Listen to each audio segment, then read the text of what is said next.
ಗ್ರಾಹಕರಿಗೆ good news. LPG cylinder ದರ ಇಳಿಕೆ ಬೆನ್ನಲ್ಲೇ ಪೆಟ್ರೋಲ್ ₹5, ಡೀಸೆಲ್ ದರ ₹3 ಇಳಿಕೆ. ತೈಲ ಮಾರುಕಟ್ಟೆ ಕಂಪನಿಗಳು 19 ಕೆಜಿ ವಾಣಿಜ್ಯ ಎಲ್ಪಿಜಿ ಸಿಲಿಂಡರ್ನ ಬೆಲೆಯಲ್ಲಿ ₹183.50 ಕಡಿತಗೊಳಿಸಿವೆ.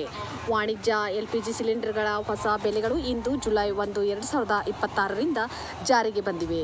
ಇದರ ಬೆನ್ನಲ್ಲೇ ಜಾಗತಿಕ ತೈಲ ದರ ಕುಸಿತದ ಹಿನ್ನೆಲೆಯಲ್ಲಿ ನಯಾರಾ ಎನರ್ಜಿ ಪೆಟ್ರೋಲ್ ಬೆಲೆಯನ್ನು ಲೀಟರ್ಗೆ ₹5, ಡೀಸೆಲ್ ಬೆಲೆಯನ್ನು ₹3 ಇಳಿಸಿದೆ. ಅಂತಾರಾಷ್ಟ್ರೀಯ ತೈಲ ಬೆಲೆಗಳು ಕಡಿಮೆಯಾಗುತ್ತಿರುವಂತೆ ಖಾಸಗಿ ಇಂಧನ ಚಿಲ್ಲರೆ ವ್ಯಾಪಾರಿ ನಯಾರಾ ಎನರ್ಜಿ ಬುಧವಾರ ಪೆಟ್ರೋಲ್ ಬೆಲೆಯನ್ನು ಲೀಟರ್ಗೆ ₹5 ಮತ್ತು ಡೀಸೆಲ್ ಬೆಲೆಯನ್ನು ₹3 ಇಳಿಸಿದೆ.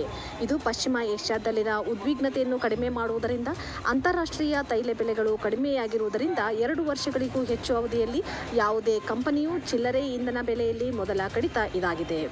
ಪಶ್ಚಿಮ ಏಷ್ಯಾದಲ್ಲಿ ಯುದ್ಧ ಕಡಿಮೆಯಾದ ನಂತರ ಮತ್ತು ಪ್ರಮುಖ ಸಮುದ್ರ ಮಾರ್ಗವನ್ನು ಪುನಃ ತೆರೆಯುವುದರಿಂದ ಕಚ್ಚಾ ತೈಲ ಮತ್ತು ದ್ರವೀಕೃತ ನೈಸರ್ಗಿಕ ಅನಿಲದ ಹರಿವನ್ನು ಪುನಃಸ್ಥಾಪಿಸಿದ ನಂತರ ಜಾಗತಿಕ ಕಚ್ಚಾ ತೈಲ ಬೆಲೆಗಳಲ್ಲಿ ಇಳಿಕೆ ಕಂಡುಬಂದಿದೆ.